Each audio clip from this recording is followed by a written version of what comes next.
Ya, muy bien. Como lo habrán notado, ya hace 3 semanas comenzamos este nuevo estudio, este estudio que se llama De la creación a la nueva creación. Y en verdad pareciera que es un proyecto bien ostentoso, puesto que la premisa es un breve recorrido de Génesis a Apocalipsis.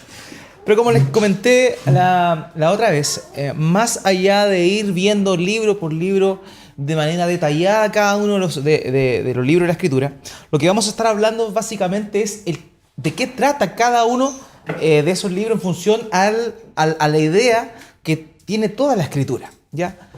Vimos, ¿cierto?, la primera oportunidad cuando estuvimos hablando de la importancia de la interpretación bíblica. Y vimos básicamente tres cosas importantes: que para poder interpretar la Biblia de una mejor manera, es necesario siempre estudiar un pasaje y hincar, por así decirlo, y sumergirse un poco en lo que tiene que ver con el contexto literario. No sé si se acuerdan de qué tenía que ver con eso, cómo está escrito, la forma, si es una carta, si es un poema, si es un texto apocalíptico, si es un texto profético, una narrativa, etcétera. Y vimos también que eso es importante, pero si nosotros solamente tenemos eso, no podemos sacar verdaderamente lo que contiene el mensaje de la Escritura. Por eso también es necesario que nosotros hagamos un poquito caso o busquemos más allá y también nos introduzcamos en el contexto histórico en el cual eso fue escrito, ¿ya? Entonces, no tan solo lo que dice, sino también en qué contexto histórico lo dijo, ¿ya? Cuál era la época, qué estaba pasando en su alrededor, y vamos a entender por medio de eso también qué fue lo que el escritor quiso decirle a esos hermanos en particular, entendiendo obviamente que el Espíritu Santo es quien guía todo el proceso de escritura de la Escritura. Por otro lado, también vimos que, aparte del contexto literario y del contexto histórico, era necesario abrazar y comparar esto en función al contexto bíblico. O sea, cómo es que ese pasaje en cuestión encaja de manera perfecta con toda la historia de la redención. Vimos que la Escritura es una unidad.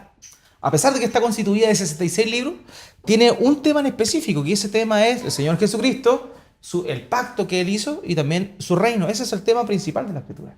Entonces, cada vez que nosotros vamos a analizar un pasaje de la Escritura o un libro de la Escritura, tenemos que ver eso: el contexto literal, el contexto histórico y también el contexto bíblico. Y es ahí donde nosotros vamos a enfocarnos en este estudio, en qué proceso del desarrollo de la historia de la redención se está dando y qué significa cada etapa conforme al desarrollo de la historia de la redención que se muestra en la Escritura.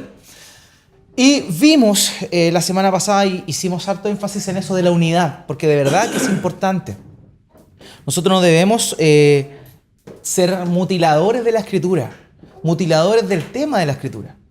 La Biblia es un solo libro constituido de 66 libros distintos, pero es un solo libro. Como les comenté, si falta algo, por ejemplo, si falta en los evangelios, si falta Apocalipsis, vemos que es un libro sin final. Pero si falta Génesis, si falta el llamamiento de Abraham, la promesa de Abraham, vemos que también carece de un principio. Por tanto, a pesar de que son relatos de distintos autores y que son un periodo de tiempo bien prolongado, a pesar de eso la Biblia es una unidad. Entonces, es un conjunto de libros, de 66 libros, pero que más bien corresponde a un solo libro. Y que es necesario que nosotros lo veamos en una unidad perfecta.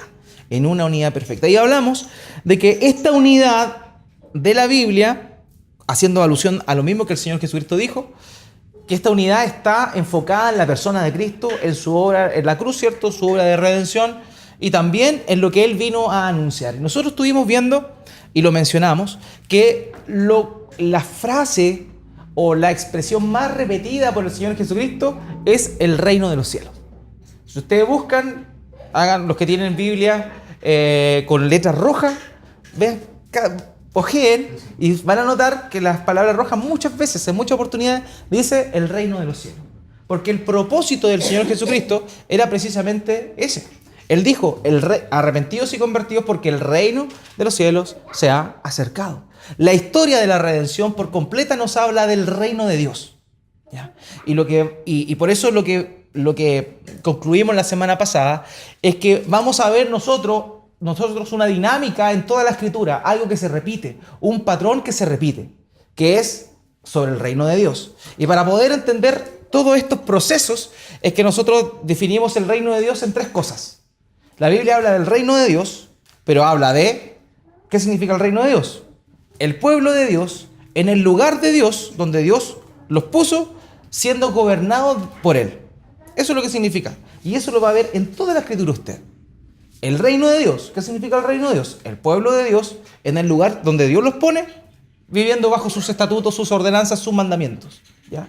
Y cuando ese pueblo obedece, se complementa o se completa, por así decirlo, la idea del reino de Dios. Y el reino de Dios está siendo llevándose a cabo. Y vamos a ver que en el transcurso del desarrollo de la historia de la redención, como les dije, el tema del reino se trata y se ve de muchas maneras hasta que llegamos al reino, por así decirlo, la etapa del reino del evangelio.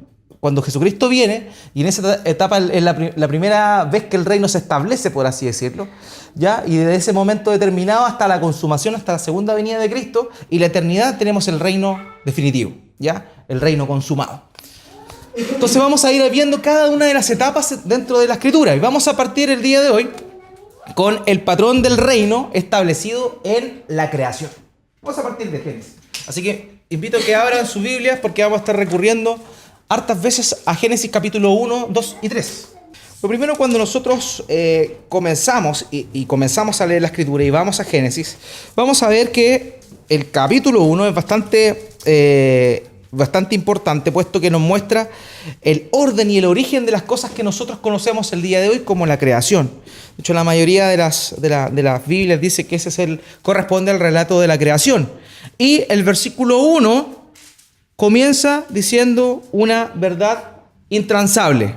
¿Qué puede leer Génesis 1.1, por favor? En el principio creó Dios los cielos y la tierra.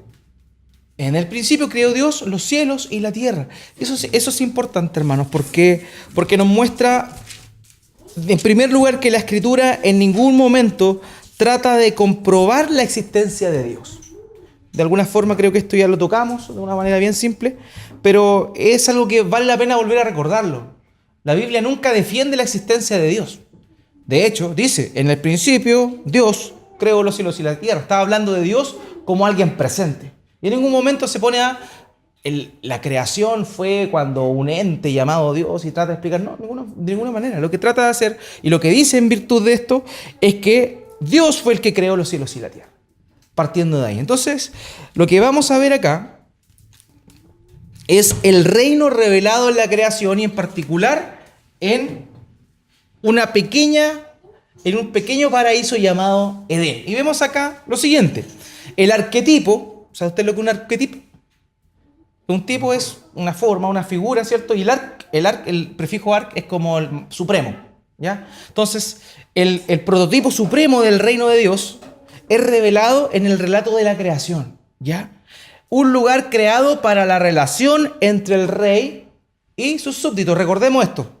Y esto puede ser majadero porque la idea es que se les quede en la mente. El reino de Dios significa el pueblo de Dios en el lugar de Dios, obedeciendo al rey y viviendo bajo ese gobierno, ¿ya?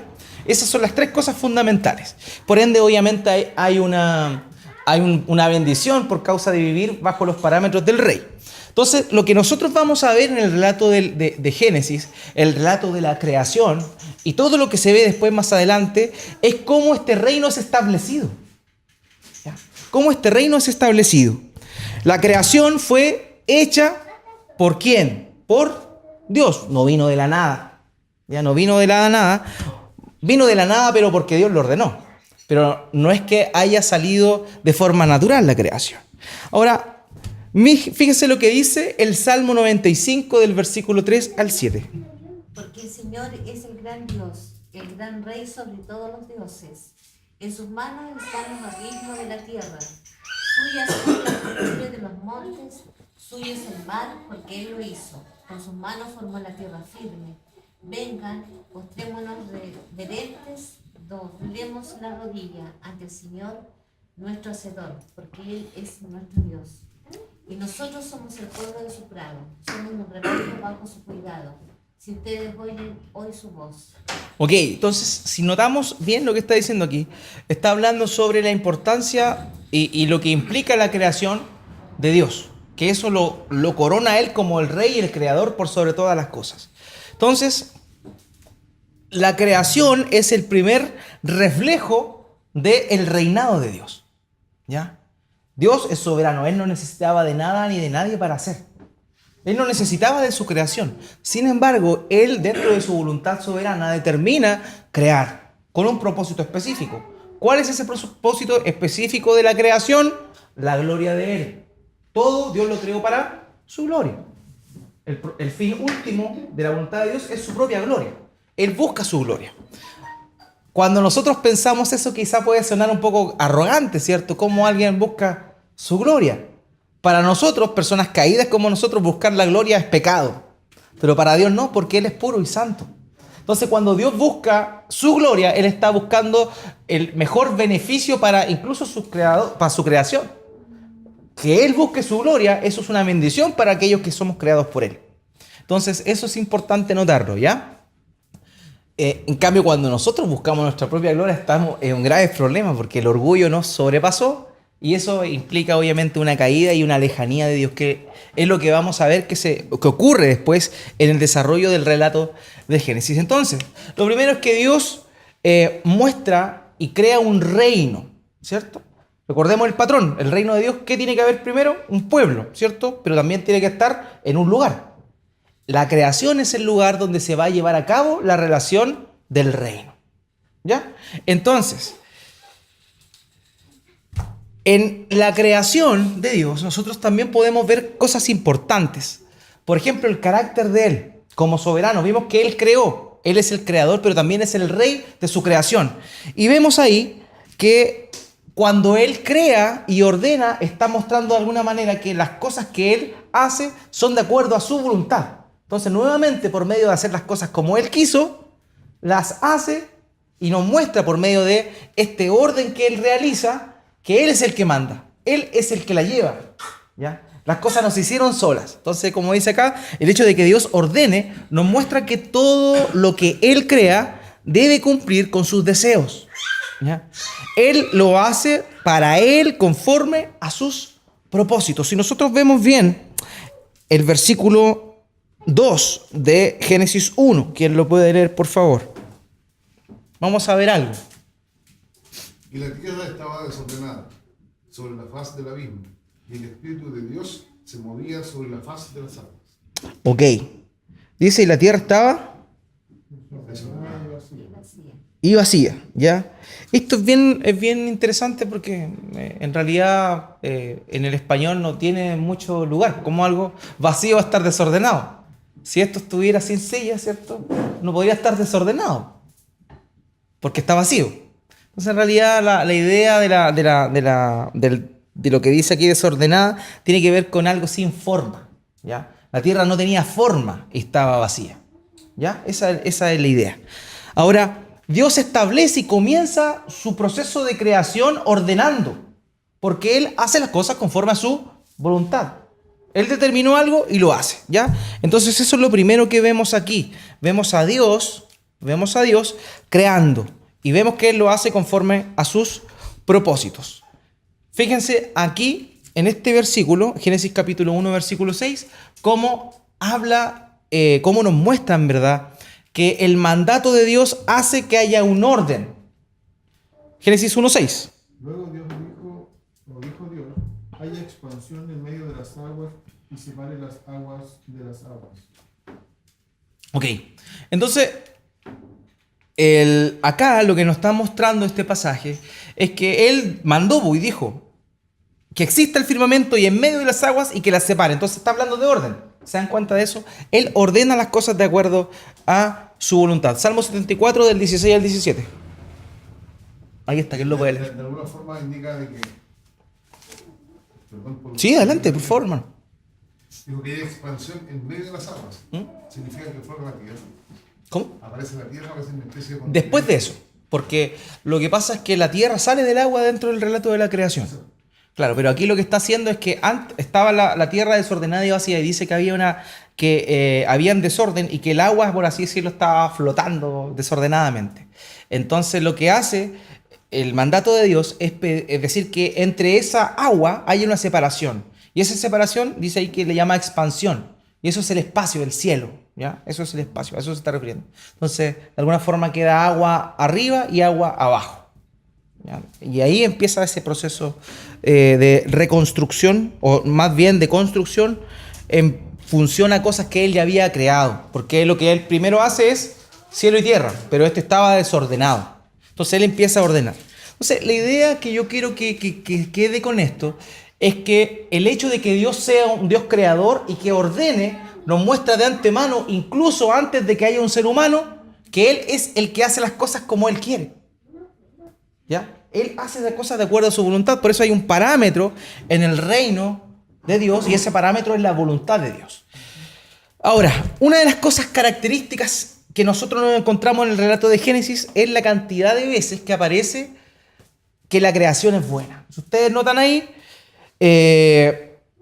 Génesis 1.4, 1.10, 1.12, 1.18, 1.21, 1.25 y 1.31 dice que la creación era buena. Era buena. ¿Ya? Por eso Dios creó el planeta con el fin de ser el lugar donde pudiese relacionarse con sus súbditos. La creación de Dios es buena. ¿Se acuerdan? El pueblo de Dios en el lugar de Dios. La tierra era el lugar donde se iba a llevar a cabo el reino de Dios. Entonces, vemos eso, vemos que la creación es buena. Por eso es importante, hermanos, notar que esta creación que Dios hizo no va a ser, la otra vez ya se lo había anunciado un poco, pero no va a ser destruida absolutamente. ¿Ya? Eso es importante que nosotros lo notemos, porque Dios no va a destruir algo bueno. Él mismo encontró que su creación era buena. Por tanto, cuando venga el cielo nuevo y la tierra nueva, que es la esperanza nuestra, el mismo cielo y tierra que existen hoy van a ser, por así decirlo, desarmados, ya revueltos, y de nuevo de esa misma va a salir lo que va a ser para la eternidad. ¿Ya? ¿Por qué? Porque Dios encontró que era bueno. ¿Cómo Dios va a destruir algo bueno? El problema de la tierra, del planeta Tierra, no es el planeta Tierra. El problema es el pecado. Y vamos a ver un poquito más adelante que el problema, lo que contaminó la tierra fue el pecado. El pecado del ser humano. ¿Ya? Entonces, la tierra es buena en sí. Ahora, distinto de estos grupos típicos que ustedes conocen como Greenpeace y que tratan de proteger a la tierra, y en verdad lo que hacen ellos es bueno, sí, porque crean una conciencia. Pero por otro lado, si usted lo analiza bien, lo que ellos desean es dejar todo en su estado virgen. ¿Saben qué más? No talen árboles. ¿Saben qué más? No hagan esto otro. Dejen todo así como que todo fluya. ¿Ya? Pero en realidad ese tampoco es el propósito de la creación. Porque Dios puso al hombre en la creación con un propósito. ¿Se acuerdan cuál fue? Señorearse de lo que la tierra le entrega. Claro, enseñarse de lo que la tierra le entregaba y administrarle. El ser humano fue un administrador en la tierra. ¿Ya? Entonces eso es importante. O sea, si ustedes notan, dentro de la perfección de Dios, usted ve una abeja, o un grupo de abejas, una colmena de abejas, haciendo su colmena, y usted va a ver que todos en la historia de la humanidad conocida, las abejas han construido sus panales de la misma forma. Claro, esa forma hexagonal que tienen, ¿cierto? Y siempre son así. En cambio, el ser humano no fue creado para eso. El ser humano no fue creado para que haz tu función, no. Fue creado para trabajar la creación, para continuar con el proceso creativo que Dios había hecho. Por eso es que el ser humano es distinto a los demás, es distinto a los animales. ¿Por qué? Porque nosotros fuimos creados, y lo vamos a ver, a la imagen de Dios.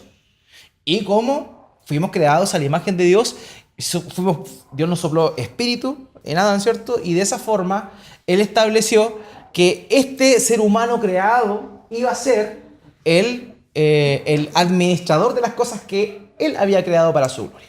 ¿Ya? Entonces, esto es importante. La creación es buena, no es mala. ¿Ya? No es mala. Y los juicios que van a caer sobre la tierra, ¿cierto? Cuando ya venga la consumación de la obra del Señor, esos juicios van a pasar no por culpa de la tierra, sino por culpa del pecado del hombre. ¿Ya? Ahora, Otra cosa importante que un poco ya la comentamos es que el hombre es la corona de la creación. ¿Ya? El hombre es la corona de la creación. Por eso, hermanos, es tan importante no confundirse con todos estos movimientos que nosotros vemos hoy en día, donde la vida de un animal es más importante que la vida de un bebé antes de nacer. Eso no es lo que Dios estableció. No es lo que Dios estableció. Los animales, evidentemente, hay que cuidarlos. Somos administradores de sus vidas, ¿cierto? Tenemos que dar cuenta de eso. ¿Ya? Pero una cosa muy distinta es la dignidad que tiene un animal a la que tiene una persona. ¿Por qué? Porque el hombre tiene una dignidad especial, puesto que está hecho a la imagen de Dios. A la imagen de Dios. Y ese es el valor del ser humano. No tiene otro valor. Si usted ve, nosotros morimos y nuestro cuerpo se pudre, lo mismo pasa con el de los animales. No hay mucha diferencia. Nosotros comemos, ellos comen. No hay mucha diferencia. La diferencia radica en la manera en la cual nosotros fuimos creados y que nosotros fuimos hechos conforme a la imagen de Dios. Y eso es lo tremendo. Ahora, antiguamente se daba más. Que las mamás guardaban fotos de sus hijos cuando eran chiquititos. No sé si a ustedes les pasó eso. ¿Ya? O guardaban fotos de los niños. ¿Ya? Y cuando se les perdía una foto, a la abuelita yo me acuerdo, daban vuelta a la casa buscando la foto. Entonces uno se pregunta, ¿por qué tenía tanto valor un pedazo de papel? El papel no tenía valor. Lo que tenía valor era la imagen que estaba impresa en esa foto. De la misma manera, el ser humano no tiene valor en sí. Lo importante o lo valioso del ser humano es que fue hecho conforme a la imagen de Dios. Y eso es lo que hace la diferencia sustancial en todo. Por eso nosotros somos distintos a lo demás. Somos distintos a la creación que Dios les realizó. El problema, hermanos míos, que se da normalmente cuando nosotros estudiamos la Escritura, en particular en Génesis 1 y Génesis 2, se da un poco cuando nosotros vemos que el capítulo 1 concluye con la creación del ser humano. Fíjese lo que dice el versículo 31 de Génesis capítulo 1. Y vio Dios todo lo que había hecho, y he aquí que era bueno de gran manera. Y fue la tarde y la mañana del día sexto. Ok, pero ¿a quién había creado en el día sexto? ¿A los animales y a quién más? Al ser humano, al hombre. Entonces, si nosotros no estamos bien, podríamos pensar, oh, ya terminó este capítulo. ¿Ya? Pero en verdad este capítulo originalmente no termina ahí. Sabemos nosotros que la división de capítulos fue puesta en el año 1200 aproximadamente, después de Cristo. Esto es algo que se hizo con el propósito de poder ubicarse dentro de la Biblia. Imagínense cómo sería buscar algo si esto no tuviera capítulo y versículo. Sería sumamente difícil tratar de buscar una frase para poder recordarla y esas cosas. Pues en el 1200 aproximadamente se hizo esa división de capítulos. Ahora, muchas veces las divisiones de capítulos son buenas, pero en oportunidades como esta, en el primer capítulo de la Biblia, está mal. ¿Por qué? Porque este capítulo no termina ahí.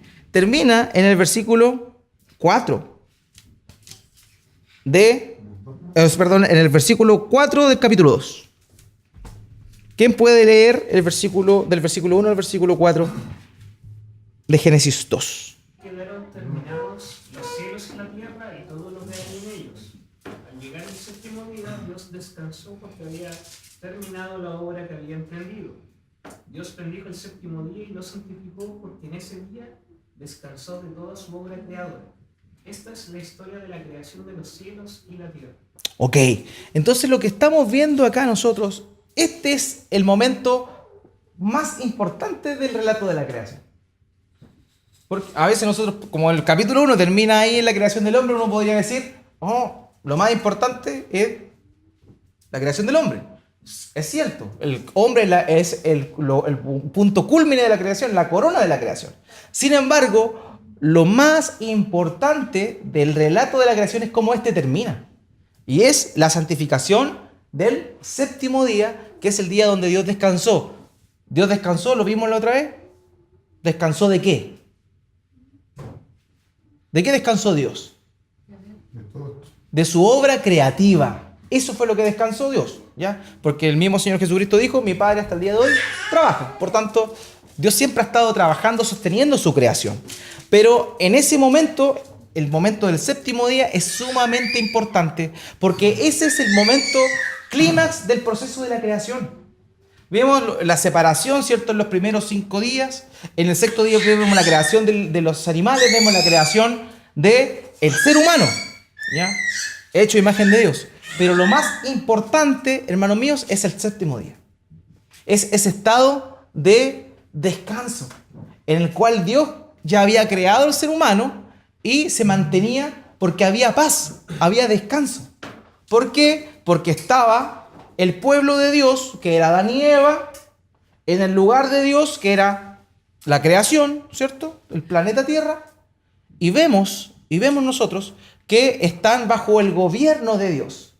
Y ese gobierno de Dios era estar en el reposo. Cuando Adán y Eva se mantuvieron obedeciendo a Dios, ellos estaban viviendo ese reposo. Y eso es tremendo. Fíjense ustedes cuando otra de las cosas características que se repite en el relato de Génesis 1 es cuando terminaba un día, venía la noche y la mañana, ¿se acuerdan? Y llegó la noche y la mañana y fue el día primero, fue el día segundo, fue el día tercero. Si usted va y ve el versículo donde dice y llegó fue la tarde y la mañana del día séptimo, porque no paró, po. No paró ese día séptimo. Los otros días sí tuvieron final, pero ese día no tenía final. Tuvo final cuando la relación de su creación con el Creador capotó. Ahí se calmó, ya no hubo reposo, ya no hubo paz. Ahí todo se fue a las pailas, como decíamos aquí en Chile, ¿ya? Pero antes de eso estaba, el ser humano estaba viviendo con su Creador en ese reposo. Pero eso es lo que pasó después. Entonces sigamos avanzando un poquito con esto. Lo vimos. La singularidad del hombre radica en que él fue hecho a imagen de Dios, ¿ya? Lo otro es que el ser humano dependía de su Creador. En medida que el hombre obedecía a su Creador, él se mantenía vivo. Por este mandamiento que el mismo Dios le dio a su creación, a Adán y Eva. Fíjense, ¿quién lo puede leer? Génesis 2 del 15 al 17. Dios el Señor tomó al hombre y lo puso en el jardín del Edén para que lo cultivara y lo cuidara. Y le dio este mandato: puedes comer de todos los árboles del jardín, pero del árbol del conocimiento del bien y del mal no deberás comer. El día que de él comas, ciertamente morirás. La dependencia que el ser humano tenía de su Creador era una dependencia en función a su obediencia. Mientras el hombre obedeciera a Dios, el hombre iba a estar vivo. Pero cuando el hombre desobedeciera a Dios, el hombre iba a morir. Esa era la dependencia del hombre, ¿ya? Entonces eso es lo que nosotros vemos, esa es la manera en la cual el reino se establece. Dios crea un reino, que sería la creación en ese momento. Después en el capítulo 2 se muestra que esa creación fue toda dispuesta, pero en verdad hubo una primera etapa donde ellos empezaron a vivir, que fue el jardín del Edén, ¿cierto? El jardín del Edén, donde estaba el árbol de la vida. En ese lugar era donde Dios estableció primeramente a ellos. Pero fíjense en algo, el propósito de Dios era que su pueblo, Adán y Eva, vivieran en ese jardín. Adán lo labrara, lo cultivase, continuara la obra creativa, como les dije, la administración que Dios le dio, y continuaran avanzando, construyendo casas, construyendo civilizaciones. Por eso ese mandato normalmente es conocido como el mandato cultural. Le dice: vayan y reproduzcanse, llenen la tierra y administren y señoreen sobre las aves de los cielos, los animales del campo y los peces del mar. Dios le da el señorío al ser humano, ¿ya? Entonces eso es lo que nosotros vemos en ese proceso, ¿ya? Entonces, lo relevante de esto es que tenemos ese espacio del jardín del Edén, donde primeramente es puesto a Adán y Eva. Ahora, fijémonos o preguntémonos algo en verdad. ¿Qué hubiese pasado si Adán y Eva no pecan? Nada, tú sabes. Habríamos podido comer el árbol del conocimiento. El problema fue ese, por hermano. El problema fue que comimos eso. De la vida. Sí. De la vida.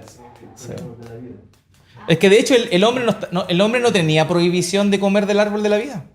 El hombre comía del árbol de la vida. El problema era que habiendo pecado siguiera comiendo del árbol de la vida. Por eso la prohibición, el mandato dice ahí, fíjese, puedes comer de todos los árboles y entre esos árboles también está el árbol de la vida. Del jardín, pero del árbol del conocimiento del bien y del mal no deberás comer. El día que de él te comas, ciertamente morirás. Aquí hay algo interesante notar. Cuando dice ciertamente morirás, este es un hebraísmo que se emplea muchas veces en la escritura. O sea, si nosotros lo leemos literal, lo que dice este pasaje dice, muriendo morirás. Es una redundancia. Vas a morir y morir. Y ustedes saben que cuando el hebreo repetía en una idea era porque era algo totalmente grande. ¿Ya? Era algo fuerte. Querían remarcar la idea. Ellos no le ponían negrita, no las ponían en mayúscula. No, para ellos eso era repetir 2 veces la misma palabra. Entonces cuando dice el día que de él comas, el Señor le dice a Adán, o sea, a Adán en particular aquí en este momento, dice el día que de él come, muriendo morirás. O sea, vas a morir y de la manera más... en todo lo que significa o comprende el término muerte, ¿ya? Entonces, ese es el mandato. Entonces, mientras el hombre se mantuvo obediente a Dios, estaba todo bien y perfecto. Si el hombre hubiese continuado así, ¿qué es lo que hubiésemos visto nosotros? En vez de ser un hombre y una mujer viviendo en un huerto, hubiese sido un pueblo de Dios viviendo en un planeta. Porque se hubiesen multiplicado y ya ese jardín que era pequeño, que estaba acotado a ellos dos, hubiese ido creciendo en medida que su familia hubiese crecido. ¿Dónde vemos esa idea? De una ciudad, de un mundo, de un planeta lleno, donde Dios es el rey y los demás son sus súbditos. ¿Dónde vemos eso? ¿En qué libro de la Escritura vemos eso? En Apocalipsis. En Apocalipsis, po.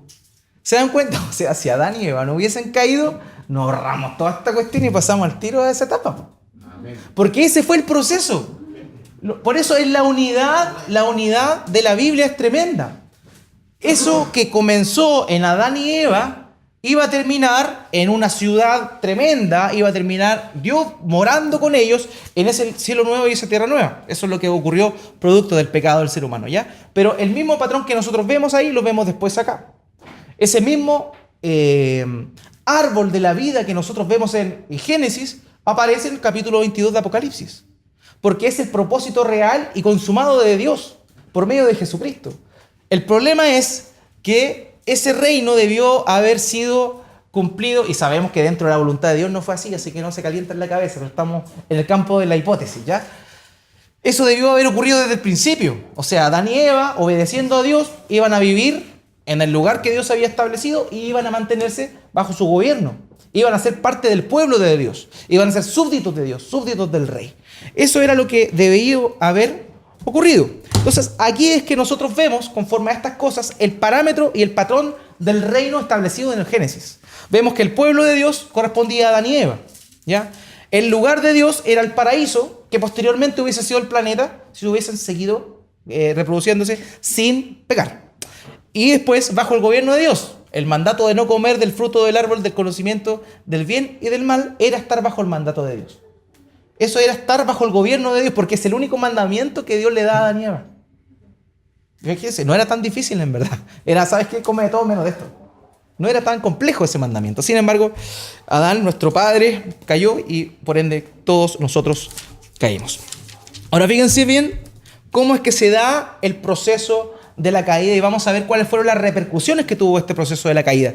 Génesis capítulo 3, versículo 1 al 4. ¿Quién lo puede leer, por favor? La serpiente era más astuta que todos los animales del campo que Dios, el Señor, había hecho.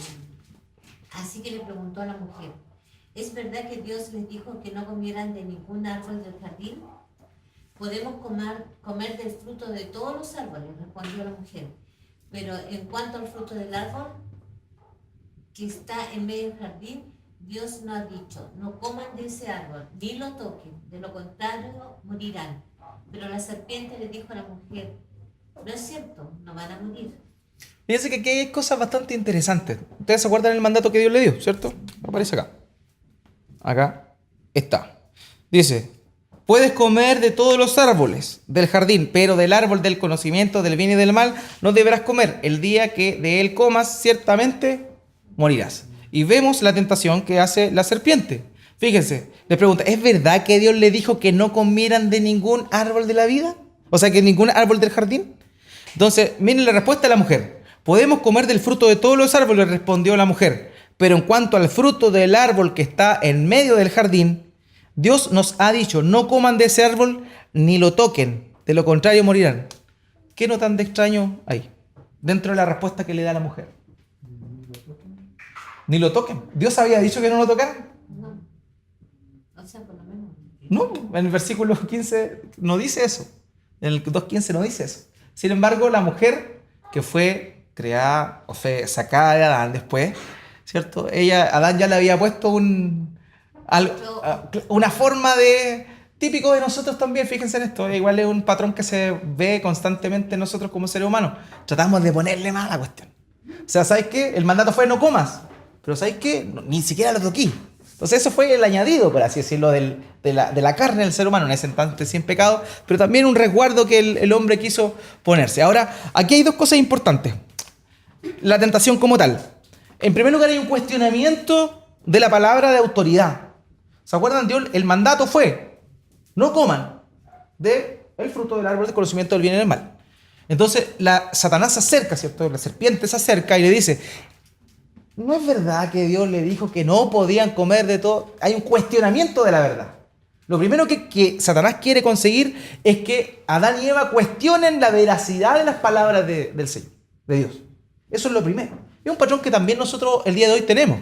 Siempre cuando vemos algo que la Escritura dice, lo primero que viene a nosotros es cuestionamiento. ¿Será verdad esta cuestión? ¿Habrá sido tan así?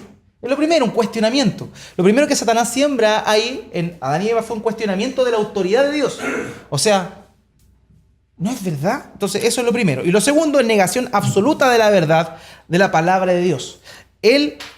Dios le dijo, pueden comer de todos los árboles.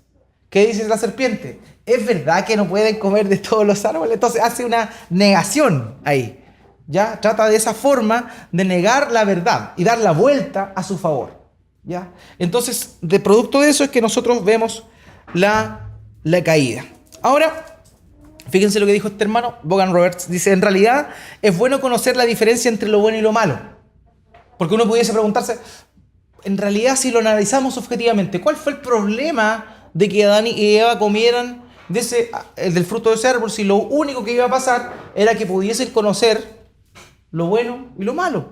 ¿Qué hay de malo o de pecaminoso en conocer lo bueno y lo malo? Uno pudiese preguntarse eso de una manera válida, ¿cierto? Pero el problema no era ese. Veamos lo que dice este autor. Dice, en realidad es bueno conocer la diferencia entre lo bueno y lo malo, pero aquí se refiere no solamente a saber lo que es bueno y lo malo, sino a decidir qué es lo bueno o lo malo. Dice, pecadores, porque los pecadores querían hacer la ley y no solo la quebrantaron. Hay un problema redaccional, pero no importa. La idea es la siguiente: el problema no era que ellos conocieran lo bueno y lo malo, era que a la hora de ellos desobedecer el mandato, ellos estaban estableciendo que era bueno o malo. Dios le había dicho que era malo que hicieran eso. Entonces ellos, al desobedecer ese mandato, dijeron, es bueno que lo hagamos. Entonces el pecado de Adán y Eva fue terrible no por la acción como tal, sino por todo lo que conllevaba. Ellos faltaron a la autoridad del rey. El rey soberano y creador había determinado que ellos no comieran de eso. Entonces, a la hora que ellos comieron, ellos desautorizaron a su rey, a su soberano, y ellos dijeron, ¿sabes qué? Ese mandato no nos gusta. Por eso lo queremos quebrar. Y eso fue lo que ocurrió. Por eso el pecado es tan grave. Porque es salirse de la autoridad de Dios, de lo que Dios ha determinado. Es renunciar o rehuir de la realidad máxima de que Dios es soberano por sobre todo.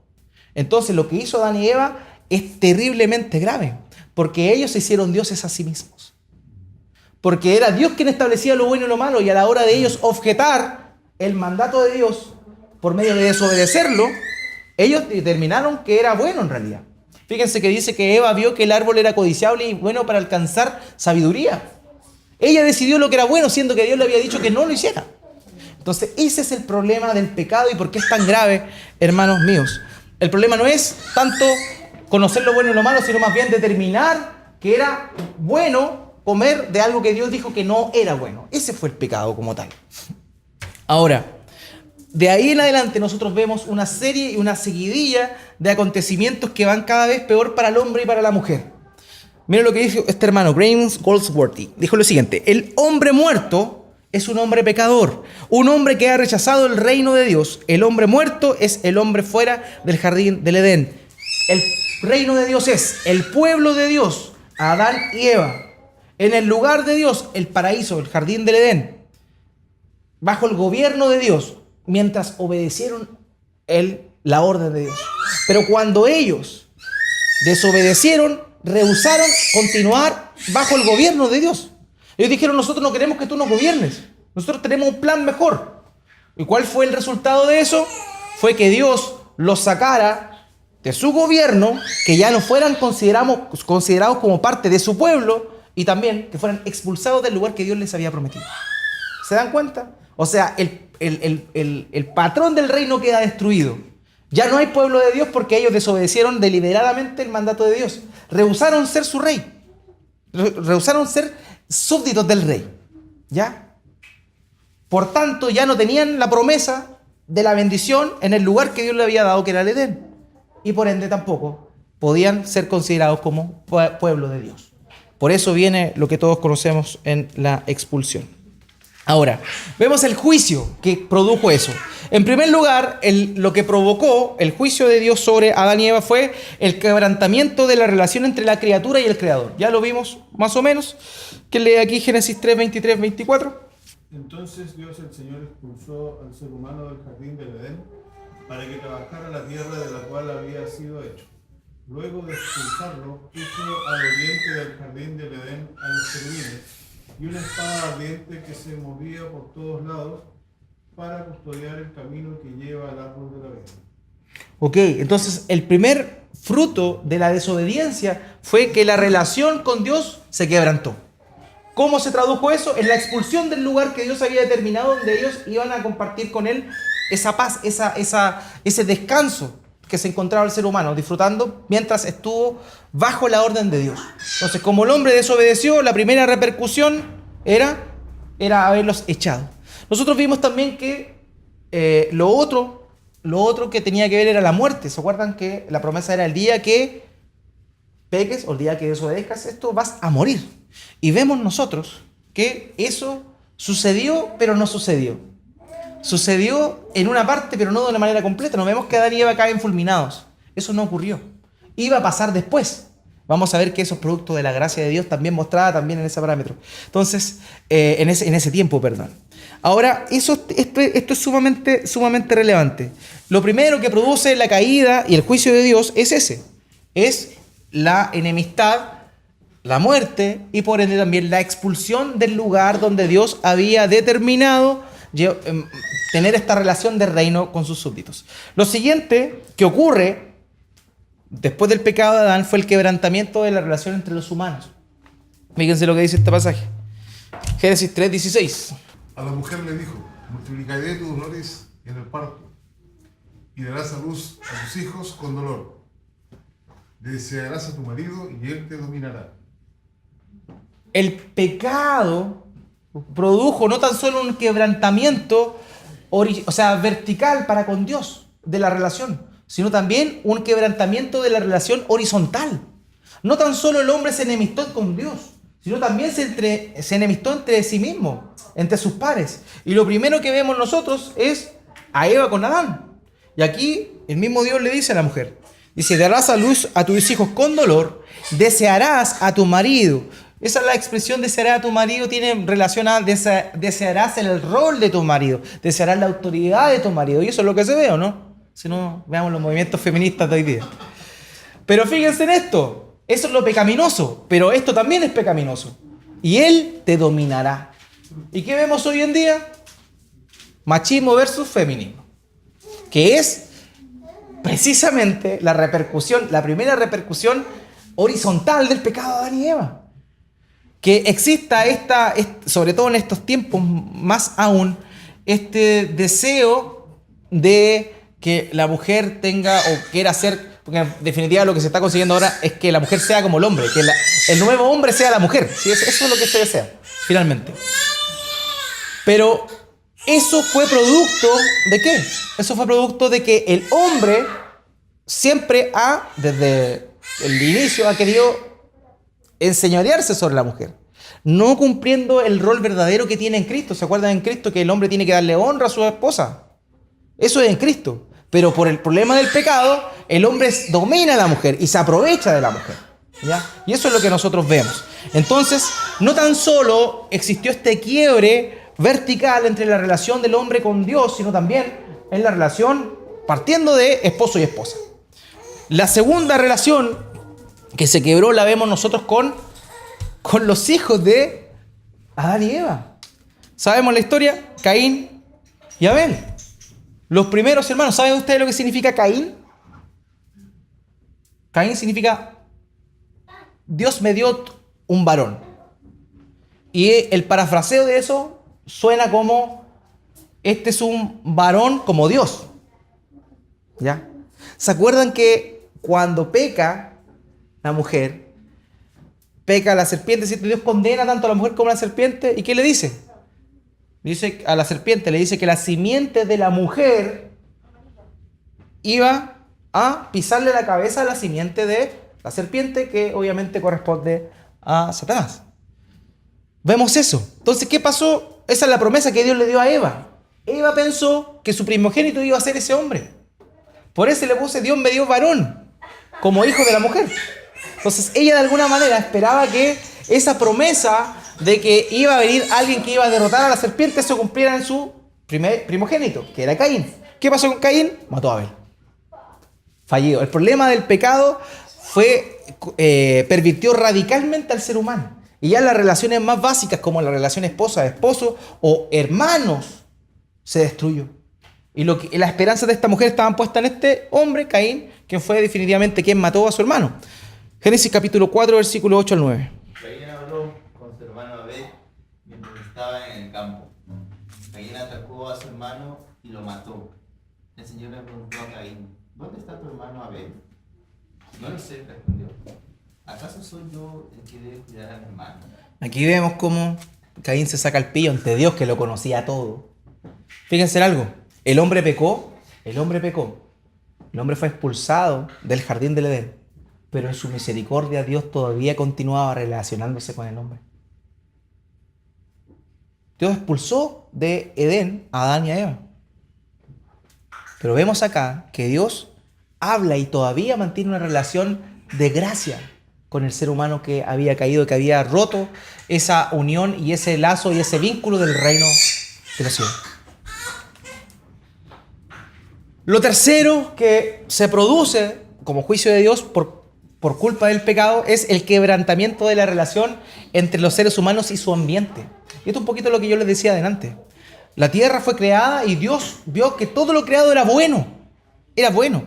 Pero producto del pecado, no tan solo se rompió la relación vertical con Dios, horizontal entre esposo, esposa, todas las relaciones, sino también se quebró el vínculo que existía entre el hombre, que era aquel administrador que Dios había puesto para cuidar y señorear la creación de Dios. Y hubo enemistad desde ese momento. Veamos lo que dice aquí, Génesis 3, 17 y 18. El hombre le dijo, por cuanto le hiciste caso a tu mujer y comiste del árbol del que te prohibí comer, maldita será la tierra por tu culpa. Con penoso trabajo comerás de ella todos los días de tu vida. La tierra producirá cardos y espinas, y comerás hierbas silvestres. Bueno, aquí no se puede tener muchos huertas que digamos. Son pocos los que pueden tenerlo o darse ese lujo. Pero si usted deja y siembra y lo deja estar, ahí no van a aparecer a leerse ni nogales ni esas cosas. ¿Qué va a aparecer ahí? Maleza, espina. Eso va a aparecer. Porque eso es producto del pecado del ser humano. Entonces la tierra el planeta se corrompió y se degeneró, no porque el planeta sea malo, sino por causa de ¿quién? Del hombre, porque el hombre fue tomado del polvo de la tierra. Y como la materia prima del ser humano era la tierra, Dios también maldijo a la tierra, que era el lugar donde el ser humano iba a sacar su comida. Entonces vemos que el juicio de Dios cayó, se separó el creador con la criatura. Vemos también que se separa, en este caso, horizontalmente la relación entre hombre y mujer, padre, hijo, hermano, hermana, etc. Y vemos también que se quiebra este vínculo que existía entre la creación y el administrador de la creación. Ahora, ¿qué es lo que pasa?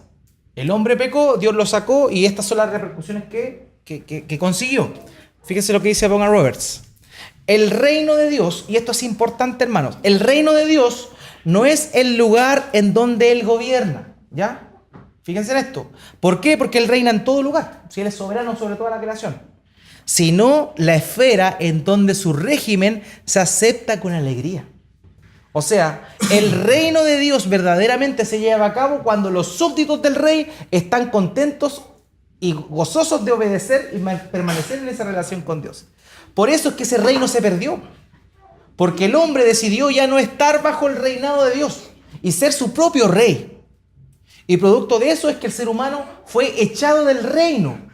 Y ya no puede tener esa relación con el rey y no puede estar en el lugar que Dios le prometió, ¿cierto? Que era donde iba a llevarse a cabo ese reino.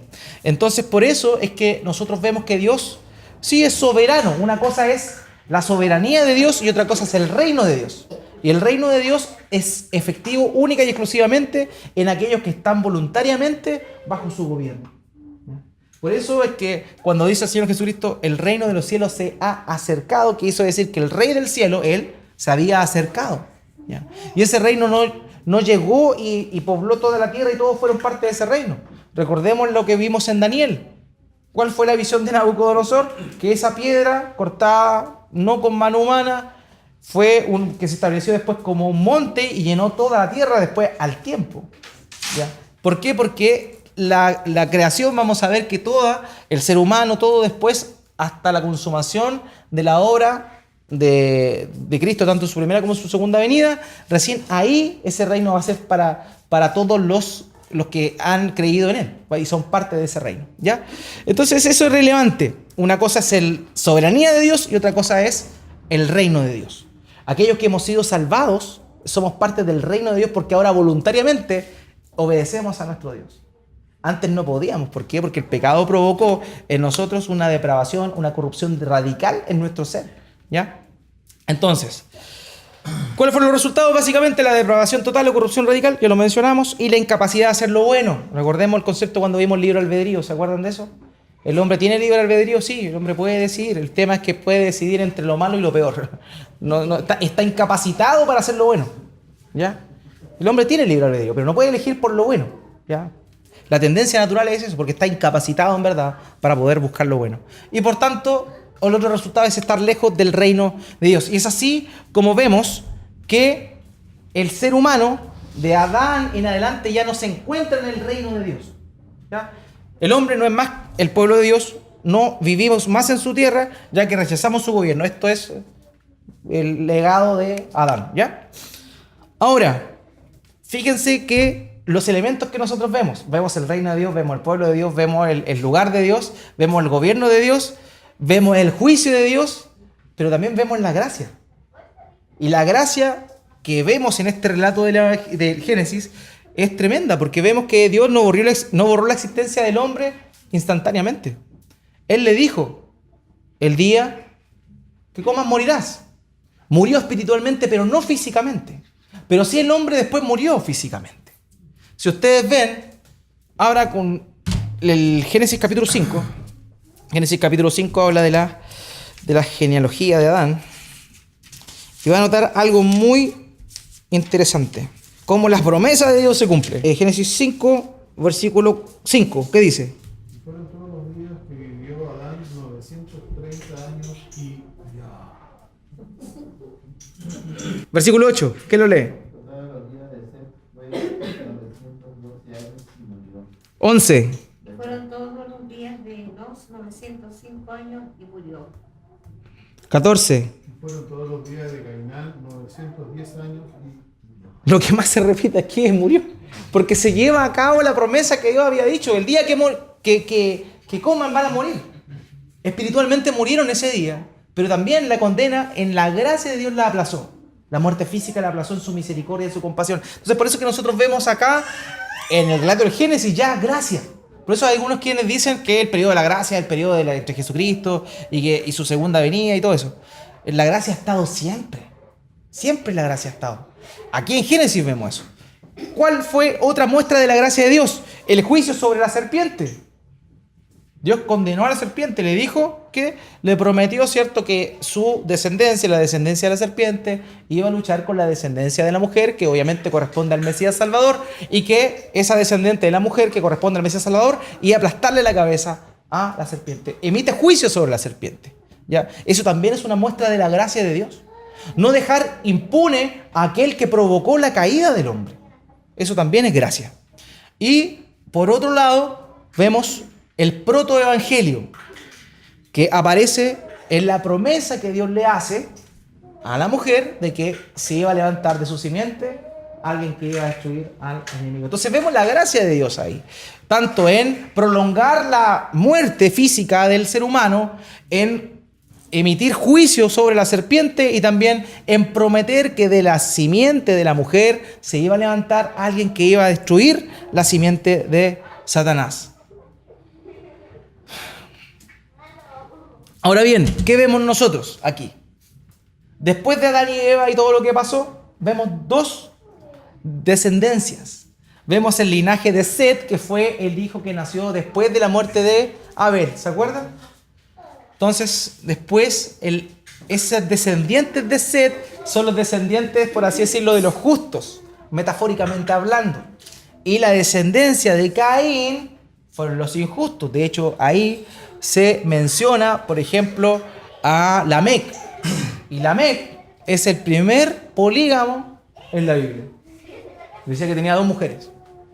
Y que él incluso se jactaba de que si alguien le hacía algo, iba a morir peor. Era malo ese hombre, Lamec. Pero él era descendiente de Caín. Entonces vemos estas dos líneas. La descendencia justa, por así decirlo, que viene del linaje de Set, y la descendencia injusta que viene de la línea de Caín. ¿Qué ocurre? La otra semana, Dios mediante, vamos a analizar más eso. Pero ¿qué es lo que pasa? En términos generales, la descendencia de Set es salvada en el diluvio, pero la descendencia de Set estaba representada en Noé. Y la descendencia de Caín, ¿qué pasa con ella? Muere en el diluvio. ¿Se dan cuenta las cosas que hemos visto en Génesis, en estos capitulitos?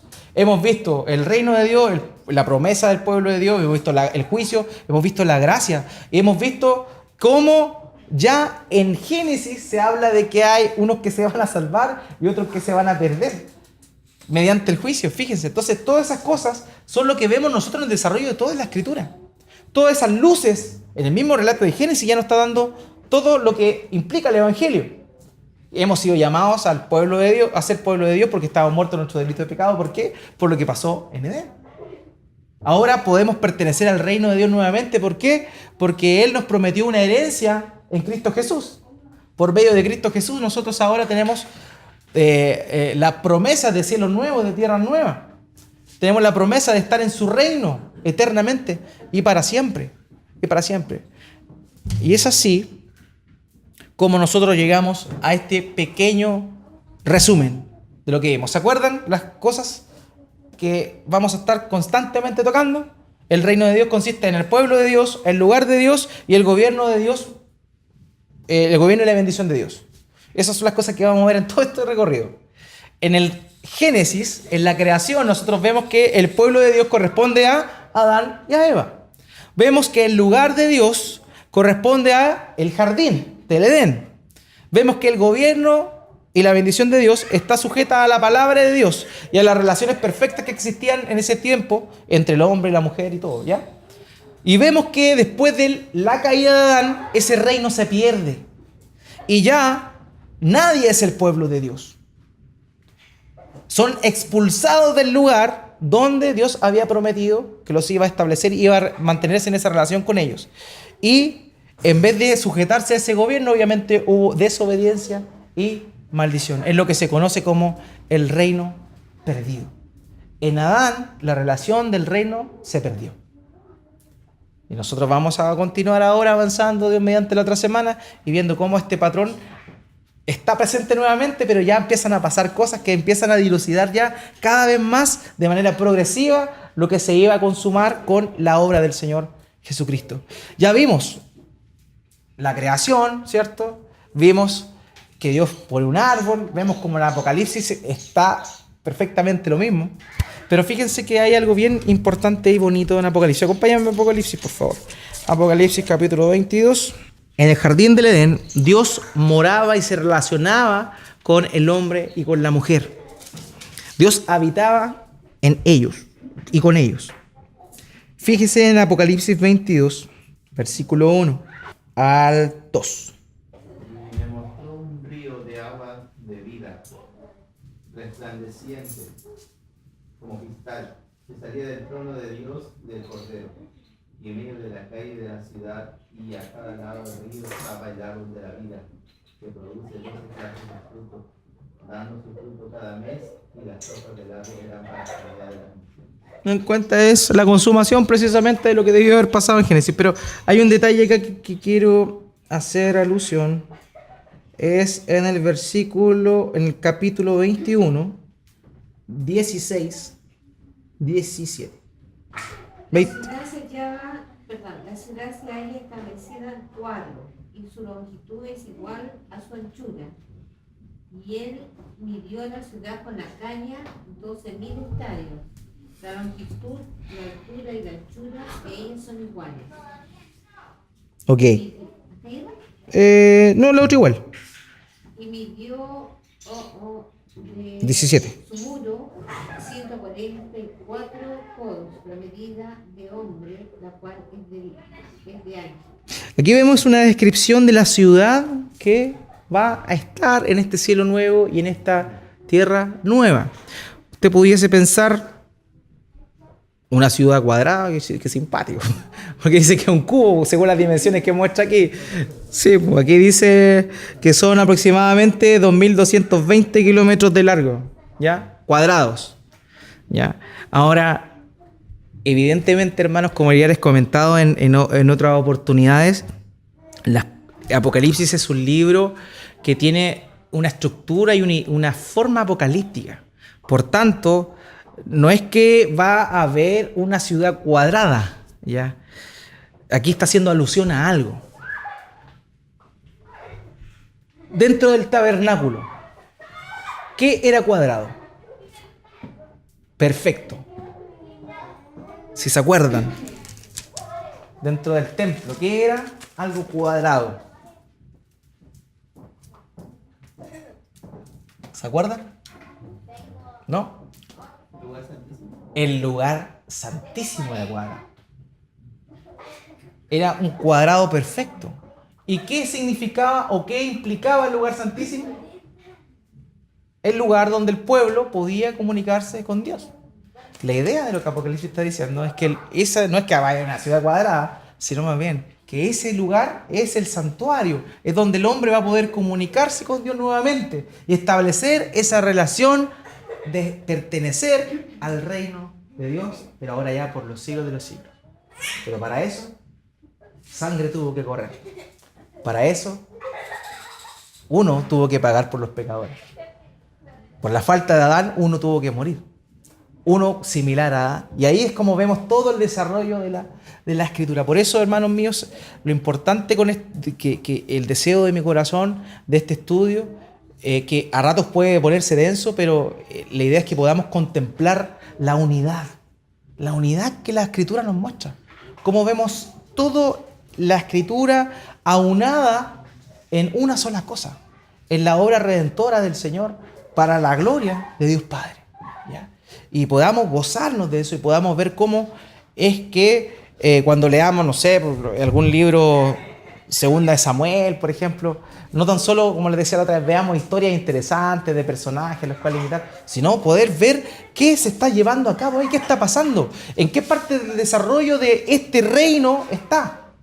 Entonces, esa es la idea, que podamos ver la Biblia como una unidad, no como cosas aisladas y 66 libros sueltos, sino un solo libro, un solo tema, que hablan y glorifican a un solo Dios.